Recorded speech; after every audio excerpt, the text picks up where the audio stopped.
Hello बच्चों, कैसे हैं आप लोग। देखिए, आज हम लोग पढ़ते हैं क्लास नाइन्थ का फिजिक्स पढ़ते हैं हम लोग। क्लास 9 का फिजिक्स चैप्टर 3, ठीक है, ग्रेविटेशन। क्या ग्रेविटेशन, क्लास 9 फिजिक्स चैप्टर 3 है ग्रेविटेशन। देखिए, ग्रेविटेशन का मतलब होता है क्या। ग्रेविटेशन का मतलब होता है गुरुत्वाकर्षण। गुरुत्वाकर्षण और ग्रेविटेशनल फोर्स का मतलब होता है गुरुत्वाकर्षण बल। ग्रेविटेशनल फोर्स यानी सर गुरुत्वाकर्षण बल।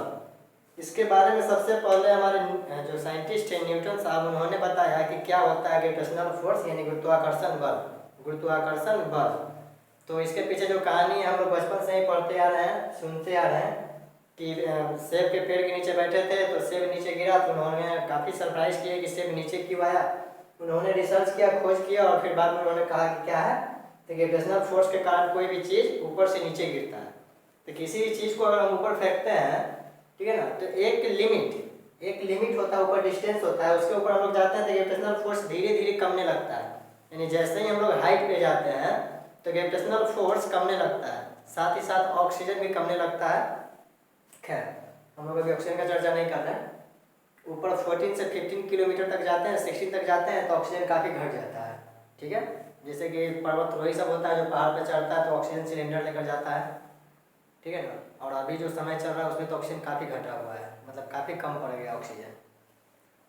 तो हम लोग ग्रेविटेशन से चले गए उधर। देखिए, हम लोग को क्या देखना है, ग्रेविटेशन यानी ग्रेविटेशनल फोर्स। ग्रेविटेशनल फोर्स क्या होता है कि किसी भी चीज़ को अगर आप ऊपर थ्रो करते हो, किसी भी चीज़ को आप ऊपर थ्रो करते हो, बॉल लिए, मार्कर को जैसे ही ऊपर फेंकते हैं तो नीचे की तरफ आता है। तो क्यों आता है, तो धरती यानी कि अर्थ जो है एक फोर्स लगाता है किसी भी ऑब्जेक्ट पे अपने तरफ कहाँ पे, तो टुवार्ड्स द सेंटर सेंटर की तरफ एक फोर्स लगाता है, उसको हम लोग कहते हैं ग्रेविटेशनल फोर्स। उस फोर्स के कारण ही कोई भी ऑब्जेक्ट को ऊपर थ्रो करने के बाद कहाँ जाता है, नीचे जाता है, जिसको हम लोग ग्रेविटी भी कहते हैं, ठीक है।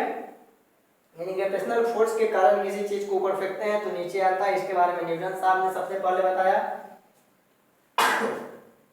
देखिए, इसी पे एक आता है universal law of gravitation.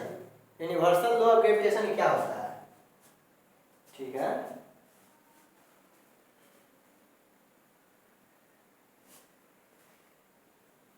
Universal law of gravitation, हालांकि हम लोग जैसे जैसे हाइट पे जाते हैं, स्पेस में चले जाते हैं, तो वहाँ ग्रेविटेशनल फोर्स काफ़ी कम हो जाता है। तो हम लोग क्या करते हैं कि एयर में हम लोग फ्लो करने लगते हैं, ठीक है। यानी gravitational force, universal law of gravitation, universal law of gravitation. देखिए, यूनिवर्सल लॉ ऑफ ग्रेविटेशन क्या होता है।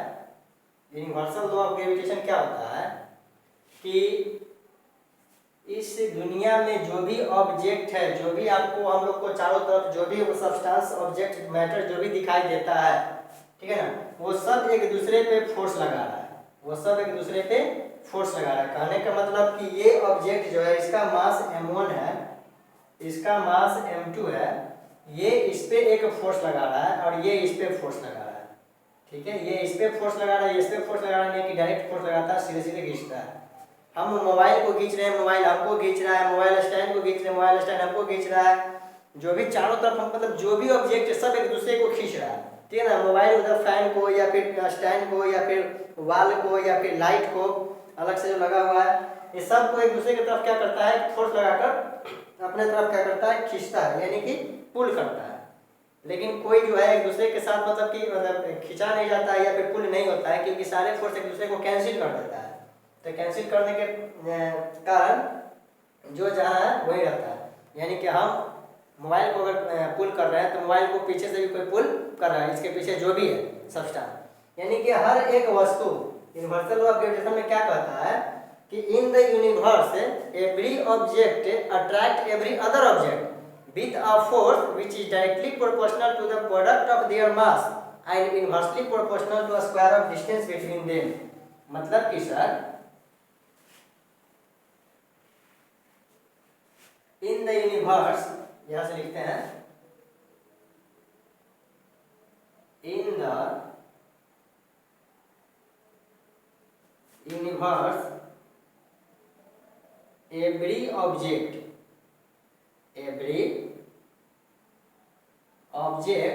attract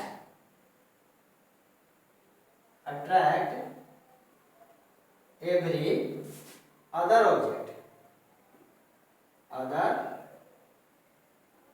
object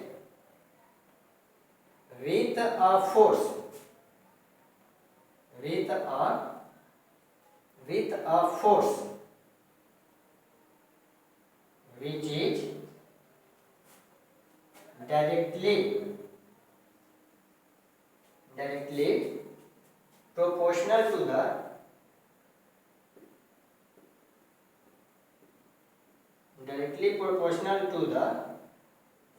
product of their mass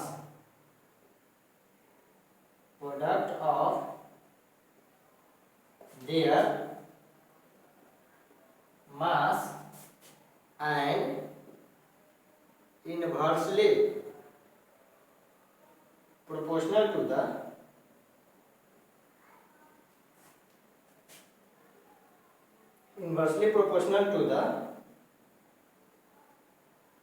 square of distance between them. Distance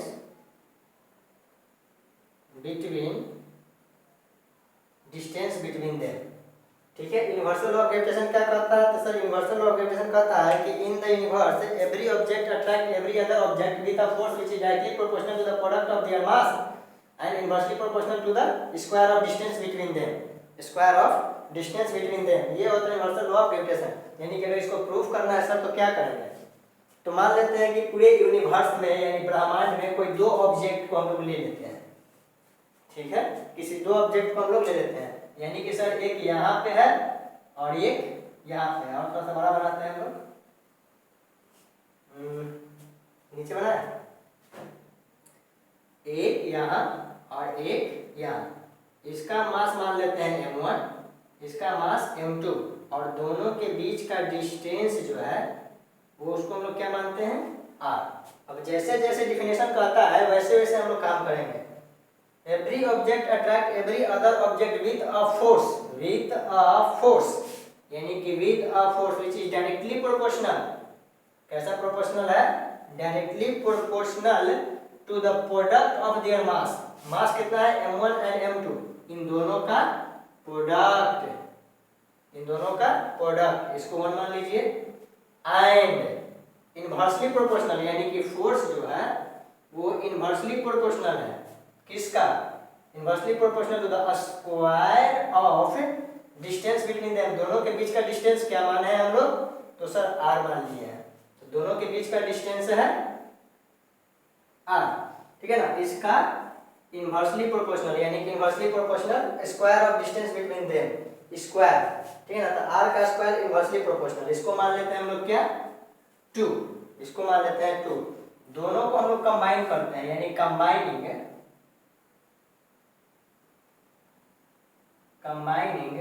equation 1 and 2। दोनों इक्वेशन को हम लोग कंबाइन करते हैं तो क्या हो जाएगा? एक proportional m1 into m2 by r square, m1 into m2 by r square. ठीक है, अब जैसे ही इसको हम लोग सर प्रोपोर्शनल को हटाएंगे, इक्वल टू रखेंगे, तो कोई यहाँ पे आएगा हम लोग का क्या? कांस्टेंट आएगा। यानी कि सर अगर f इक्वल टू प्रोपोर्शनल को हटाकर इक्वल टू दिए हैं तो कोई कांस्टेंट रखना होगा। कांस्टेंट क्या रखेंगे? तो g रखेंगे। g मतलब मेरा नाम गौतम कुमार। ठीक है, g मतलब ग्रेविटेशनल कांस्टेंट। ठीक है, m1 into m2 by r square where नीचे से 2 लाइन मिटा देते हैं।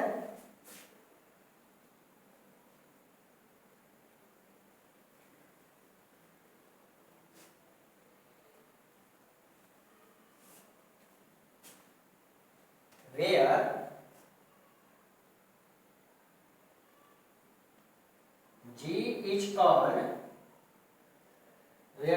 called gravitational constant. ग्रेविटेशनल क्या होता है? कांस्टेंट, ठीक है ना। तो जी को हम लोग क्या कहेंगे? Gravitational constant. अब सर इसका वैल्यू होता है, वेयर जी का वैल्यू क्या होता है? तो 6.67, कभी कभी 67 भी लिखा हुआ आता है, तो 67 नहीं बोल सकते हैं, 6.7 या फिर 6.67 into 10 to the power minus 11 newton metre square पर KG square. 6.67 into 10 to the power minus 11 newton metre square पर केजी स्क्वायर क्या होता है? तो जी का वैल्यू होता है, जी का वैल्यू होता है, ठीक है।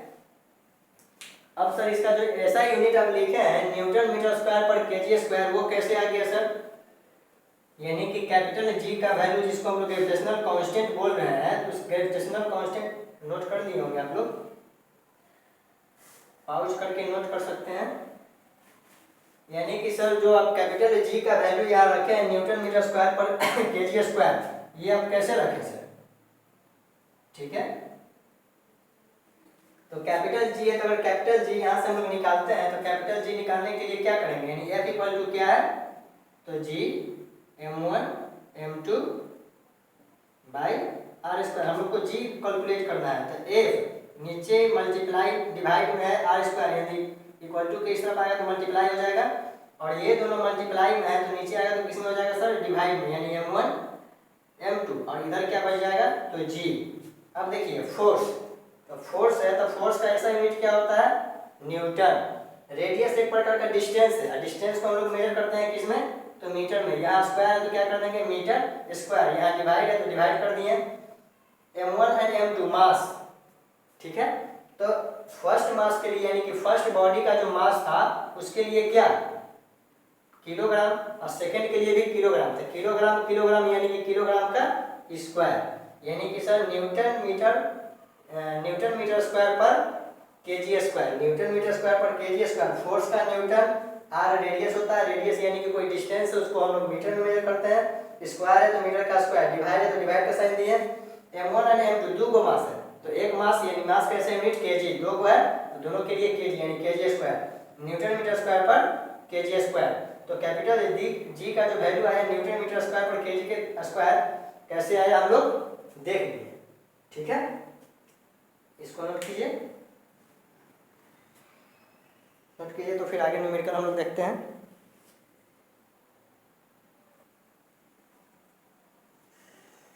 नोट कर दिए होंगे। देखिए इसमें कुछ एप्लीकेशन भी हम लोग देखते हैं क्या कि ग्रेविटेशनल फोर्स के कारण जो भी प्लैनेट है वो अपने ऑर्बिट पे घूम रहा है, या एक फोर्स के साथ वो क्या हुआ है? तो बाइंड है, यानी कि फोर्स के साथ वो बंधा हुआ है, वो आगे पीछे नहीं जाता। आगे पीछे कहने का मतलब कि जो उसका ऑर्बिट है उसी पे घूमता है, किसी दूसरे के ऑर्बिट पे वो नहीं जाता है, यानी अपने ऑर्बिट से डिस्प्लेस नहीं होता है, उसी पे हमेशा वो क्या करते रहता है? तो रोटेट और रिवोल्यूट, यानी कि रोटेशन और रिवोल्यूशन जो होता है अपने ऑर्बिट पे ही करता है। तो इस यूनिवर्स में, सोलर सिस्टम में जो भी प्लैनेट्स हैं, ठीक है, सोलर सिस्टम में सन के साथ, यानी कि सन सेंटर में, कैपलर्स लॉ में हम लोग पढ़ेंगे, फर्स्ट लॉ ऑफ कैपलर्स इसी के आगे है, यानी कि अभी जो हम लोग पढ़ रहे हैं ना यूनिवर्सल लॉ ऑफ ग्रेविटेशन, उसके आगे न्यूमेरिकल वगैरह करेंगे, उसके बाद हम लोग देखते हैं कैपलर्स लॉ। फर्स्ट लॉ भी कहता है क्या कि सेंटर में है सूर्य, सन, चारों तरफ क्या कर रहा है? तो उसके चारों तरफ प्लैनेट घूम रहा है, तो सर वो सब फिक्स ऑर्बिट पे मूव कर रहा है, उसको सब एक दूसरे के साथ बॉन्ड करके, बाइंड करके, यानी कि एक दूसरे के साथ उसको कौन मतलब कि फिक्स ऑर्बिट पे रखे हुए हैं, फिक्स ऑर्बिट पे ही रोटेट करने के लिए या फिर रेवोल्यूशन करने के लिए उसको मतलब बांधे हुए हैं। तो उसका फिक्सेशन जो है वो ऐसा मतलब क्यों है? तो ग्रेविटेशनल फोर्स के कारण ही सर सेंटर में सूर्य, चारों तरफ प्लैनेट घूम रहा है और सब अपने ऑर्बिट पे ही मूव कर रहा है, सब मतलब दूसरे के ऑर्बिट पे या फिर अपने ऑर्बिट से डिस्प्लेस नहीं हो रहा है, अपने ऑर्बिट पे बंधा हुआ है ग्रेविटेशनल फोर्स के कारण, ठीक है, ग्रेविटेशनल फोर्स के कारण। अभी हम लोग क्या करते हैं कि एक छोटा सा ये जो G F equal to G m1 m2 by R square है, इस पर एक छोटा सा हम लोग सॉल्यूशन देखेंगे। सॉल्यूशन में क्या देखते हैं कि सॉल्यूशन करने का मतलब कि सर एफ और जी के बीच में रिलेशन देखते हैं। एफ और जी के बीच में एक छोटा सा हम लोग रिलेशन देखते हैं। मान लेते हैं कि कोई बॉडी है m1 और m2। इसका जो मास है m1 वो 1 kg का है और इसका जो मास जो है कितना kg का है, 1 kg का है। दोनों के बीच का जो डिस्टेंस है वो भी 1 मीटर है, वो भी 1 मीटर है।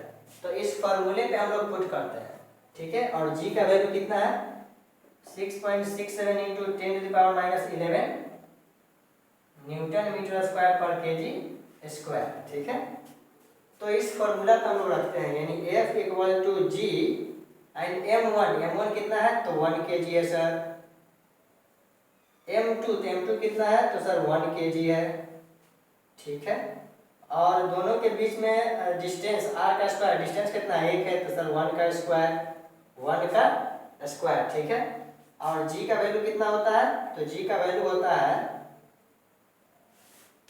यहाँ पे रखते हैं g का वैल्यू,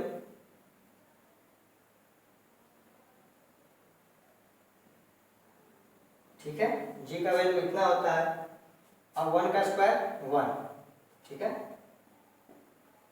अब 1 को 1 से मल्टीप्लाई करेंगे तो 1 ही रहेगा और 1 से डिवाइड कर देंगे तो 1 ही रहेगा। और उस 1 को 6.6 × 10⁻11 से अगर हम लोग मल्टीप्लाई करते हैं तो ये जो हम लोग के पास नंबर है, संख्या है, वही रह जाएगा। यानी कि सर f जो है f इक्वल टू कितना आ जाएगा 6.67 इंटू 10⁻11 न्यूटन मीटर स्क्वायर पर केजी स्क्वायर। सर अभी तो आप बोले कि ये जो वैल्यू है ये तो g का वैल्यू है, यानी ग्रेविटेशनल कांस्टेंट g जो लिखे हैं उसका वैल्यू है 6.6 × 10⁻11 न्यूटन मीटर स्क्वायर पर केजी स्क्वायर। अभी आप प्रूफ कर दिए कि f इक्वल टू कितना होता है, फार्मूला पर रखे, मास 1 kg, सेकंड मास भी 1 kg, दोनों के बीच में डिस्टेंस जो है 1 मीटर, यानी कि 1 मीटर, उसका स्क्वायर किए तो 1 × 1 से डिवाइड किए तो 1 ही होगा, 1 का स्क्वायर 1 होगा और 1 में डिवाइड करेंगे 1 से तो 1 ही होगा। अब उस टोटल 1 को इतना से हम लोग क्या करेंगे मल्टीप्लाई करेंगे तो ये जो क्वांटिटी है उतना ही रह जाएगा। अब उतना ही रह जाएगा सर, तो f बराबर कितना आ गया, उतना आ गया, यानी 6.6 × 10⁻11 न्यूटन मीटर स्क्वायर पर केजी स्क्वायर। अब आप बोले थे अभी कि g का वैल्यू इतना होता है, लेकिन आप प्रूफ कर दिए कि f का वैल्यू इतना होता है। ये कब होगा तो कहते हैं कि अगर कोई यूनिट मास है, यूनिट डिस्टेंस पे, ध्यान रखिएगा, 1 kg का मास है, ठीक है ना, और 1 मीटर के डिस्टेंस पे रखा हुआ है तो उस पर फोर्स कितना लगेगा तो उस पर फोर्स जो होगा ग्रेविटेशनल कांस्टेंट के बराबर होगा। यानी कि सर F बराबर g होगा, F बराबर g, यानी कि F बराबर इतना है और ये किसका वैल्यू है तो g का, यानी कि सर F बराबर आ गया क्या g बराबर 6.67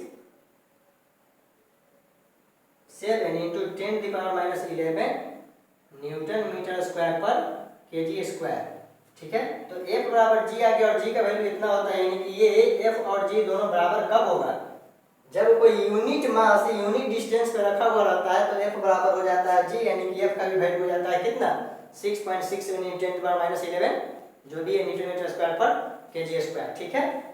तो ये सब कंडीशन में क्या होता है कि F g के बराबर हो जाता है, यानी ग्रेविटेशनल कांस्टेंट जो है ग्रेविटेशनल फोर्स के बराबर हो जाएगा, ठीक है।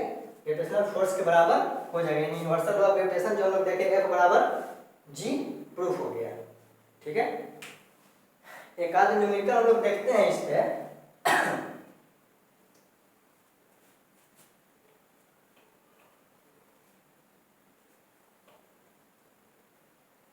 न्यूमेरिकल में कहता है कि अगर अर्थ पे कोई 1 kg का मास, ठीक है, क्वेश्चन में क्या कहता है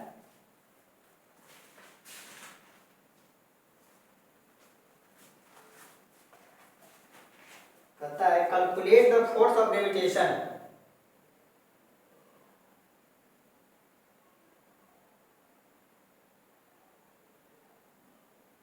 calculate the force of gravitation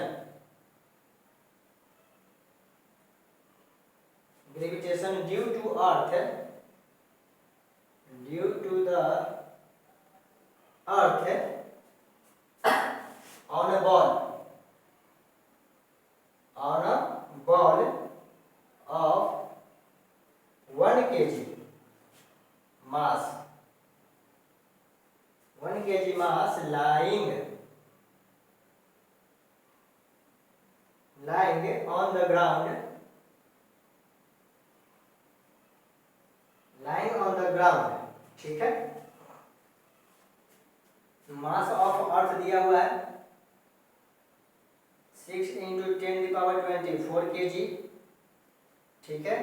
radius of earth दिया हुआ है कितना, तो सर 6.4 × 10⁻3 किलोमीटर। और जी का वैल्यू भी क्या है यहाँ पुट करने के लिए बोला है कितना, 6.67 नहीं 6.7 बोला है पुट करने के लिए, 10⁻11 न्यूटन मीटर स्क्वायर पर केजी स्क्वायर, ठीक है। क्वेश्चन कहता है calculate the force of gravitation, यानी ग्रेविटेशनल फोर्स कैलकुलेट करना है किसके कारण, तो अर्थ के कारण। किस पे, ऑन अ बॉल, बॉल पे।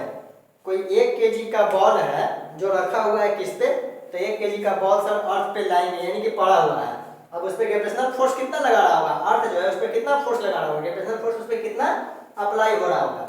तो सर फॉर्मूला पे देखिए, फॉर्मूला क्या होता है यूनिवर्सल ऑफ ग्रेविटेशन, तो F = G m1 m2 by r square, यानी F तो कैलकुलेट करना है, G का वैल्यू दे दिया है कितना 6.7 × 10⁻11 न्यूटन मीटर स्क्वायर पर केजी स्क्वायर, ठीक है। मास, G का वैल्यू हो गया, ठीक है। एक का मास दिया हुआ है, मास ऑफ अर्थ दिया हुआ है कितना, तो 6 × 10⁻24 kg, ठीक है। और दूसरा का मास कितना है 1 kg, 1 kg, ठीक है। रेडियस ऑफ अर्थ यानी डिस्टेंस जो है r वो कितना दे दिया है 6.4। देखिए डिस्टेंस का जो ऐसा होता है वो मीटर होता है, यहाँ दिया हुआ है किसमें किलोमीटर में, तो ऐसा करते हैं इसको मीटर में हम लोग चेंज कर देते हैं, तो 6.4 × 10⁻3 है, ठीक है ना, ठीक है। कितना किलोमीटर, 1000 किलोमीटर, 6.4 × 1000 किलोमीटर। अब इसको मीटर में चेंज करने के लिए क्या करेंगे, तो किलोमीटर को मीटर में चेंज करने के लिए सर 1000 से हम क्या करते हैं मल्टीप्लाई करते हैं, यानी कि सर 6.4 × 10⁻, क्या हो गया 3 × 3 6, ये हो गया 336 यानी 10⁻6 मीटर हो गया, 6.4 × 10⁻6 मीटर।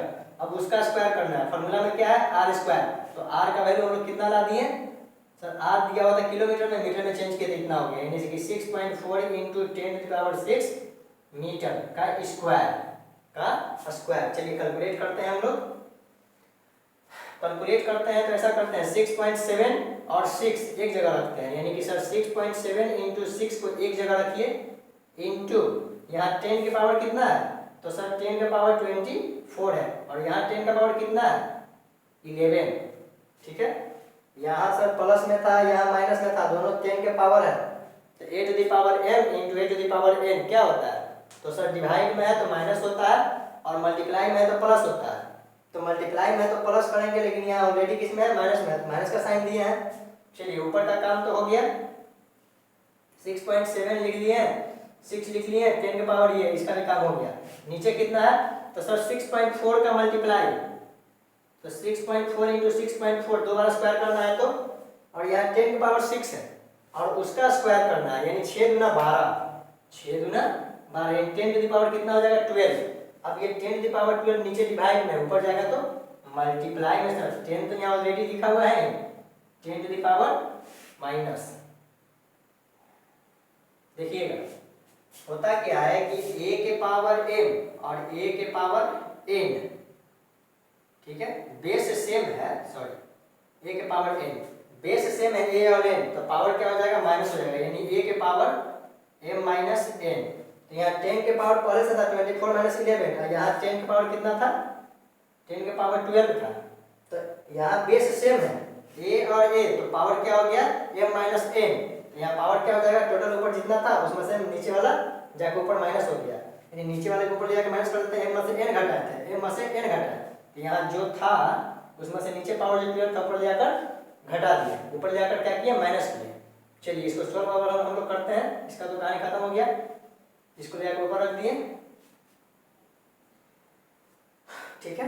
पावर डिवाइड में रहता है तो माइनस होता है, माइनस कर दिए। इन दोनों को मल्टीप्लाई करेंगे तो 6 सत्ते 42 और 6 जगह 36, 37 अठम 40 40, ठीक है। 402 आया पॉइंट। और इसको सर कितना हो जाएगा, तो 11 में से 23, 24 में से 23 गया 1 0, ठीक है, इतना बचेगा। और नीचे 64 इंटू 64 यानी 64 40 96, इसका अगर हम लोग कैलकुलेशन करते हैं तो कितना आ जाएगा, एफ का वैल्यू इधर देखते हैं हम लोग, यानी एफ इक्वल टू आ जाएगा सर 2 0, 6 सत्तर 42, 6 जगह 36, 37 40, यहाँ 10 2, ठीक है।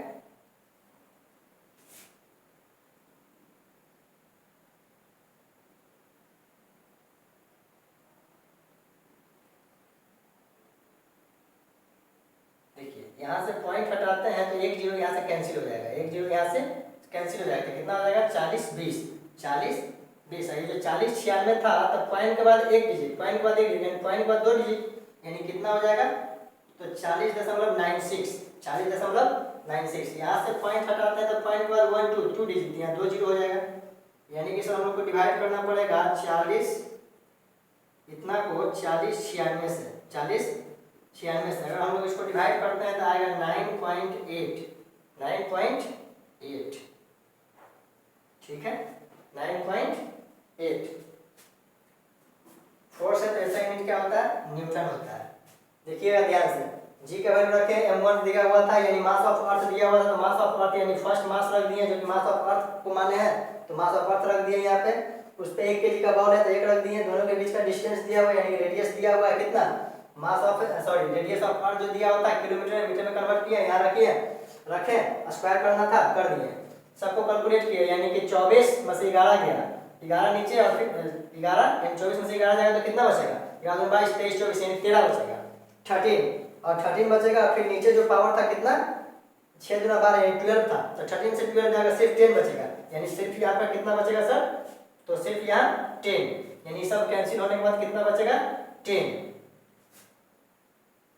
एक सेकेंड, 11 22 23, 24 में 23 का 1 यानी 1 ही जीरो बचेगा ना यहाँ, तो सिर्फ 10 बचेगा। अब जैसे ही पॉइंट उधर जाएगा तो ये पॉइंट यहाँ आएगा तो 1 जीरो यहाँ से खत्म, 1 जीरो यहाँ से खत्म। ऐसा करते हैं, इसको नेक्स्ट यहाँ पे करते हैं हम लोग, तो उधर जाएगा 1 जीरो यहाँ पे ज़्यादा हो गया, एक्स्ट्रा हो गया। पॉइंट को यहाँ से जैसे ही 10 है और पॉइंट के बाद 1 डिजिट है तो 1 जीरो और पॉइंट के बाद 1 डिजिट, यानी कि पॉइंट को यहाँ से हटाते हैं तो ये जीरो यहाँ पे आ जाएगा, ठीक है, खत्म हो गया। 40 20 यानी 402, फिर से लिखते हैं इसको हम लोग, पॉइंट के कारण कंफ्यूजन हो रहा, 6 7 42, 6 36 37 38 39 40, ठीक है, इंटू 10 पॉइंट हटाते हैं, जीरो हटाते हैं, नीचे कितना था 40 96 पॉइंट हटाते हैं तो 1 डिजिट यहाँ से खत्म, यानी 402 होगा, 402 हो जाएगा, ठीक है, सिर्फ 402 होगा। 40 96, अब क्या करना है कि सर यहाँ पे 40 96, यहाँ पे क्या था पॉइंट था, पॉइंट हटाया, पॉइंट बाद 2 डिजिट 1 2, यहाँ 2 जीरो होगा, यानी कि 40 200, 40 200, 1 जीरो यहाँ पे एक्स्ट्रा है, 40 96। अब इसको जैसे ही हम लोग कैलकुलेट करेंगे तो 9.8 बार में कैंसिल होगा, यानी 9.8 करके और कुछ भी आता है पॉइंट बाद 9.87 कुछ आता है इस तरह से, तो हम लोग क्या मान लेते हैं 9.8, कभी कभी न्यूमरेटर में कहता है कि 10 मान लीजिए, ठीक है, या फिर 9.8 मान लीजिए, तो या तो 10 कहेगा या तो 9.8 कहेगा, जो भी कहेगा हम लोग उसी को मानकर हम लोग न्यूमेरिकल सॉल्व करते हैं। तो अगर अर्थ पे 1 kg का बॉल रखा हुआ है तो उस पर कितना ग्रेविटी लग रहा है, कितना ग्रेविटेशनल फोर्स लग रहा है, 9.8 न्यूटन उस पर फोर्स लग रहा है, यानी कि सर इसको हम लोग ग्रेविटी भी कहते हैं। छोटा वाला जो g का वैल्यू होता है वो कितना होता है 9.8, ये चेंज करते रहता है, ये जो छोटा g का वैल्यू है वो चेंज करते रहता है, और ये जो बड़ा g का वैल्यू है ये इसको हम लोग कहते हैं ग्रेविटेशनल कांस्टेंट, ये कांस्टेंट है, ये फिक्स है, ये चेंज नहीं करेगा। और ये जो छोटा g है 9.8 न्यूटन, ये क्या करते रहता है, तो ये वैरी करता है, बदलते रहता है। ठीक है, अर्थ पे 1 kg का कोई मास रखा हुआ है, कोई बॉल रखा हुआ है, तो उस पर कितना लग रहा है, तो 9.8, यानी अभी इसका वैल्यू कितना है, 9.8। तो जस्ट लाइक एक प्रकार का न्यूमेरिकल जो सॉल्व कर दिए, और सॉल्व करने के साथ साथ हम लोग क्या फाइंड कर दिए कि सब छोटा वाला जो जी है जिसको हम लोग ग्रेविटी कहते हैं उसका वैल्यू 9.8 होता है, ये भी यहाँ पे प्रूफ हो गया। ठीक है, और नेक्स्ट क्वेश्चन में ऐसा करते हैं, केपलर्स लॉ जो है and inverse square root, Kepler's law and inverse square root, उसको हम लोग देखते हैं नेक्स्ट वीडियो में, और कुछ न्यूमेरिकल भी हम लोग देखेंगे। आज जो बताया गया उसको रिवाइज कीजिएगा, बाकी जो बच गया केपलर्स लॉ और न्यूमेरिकल वगैरह, ठीक है, उसको हम लोग देखते हैं नेक्स्ट वीडियो में। Thank you.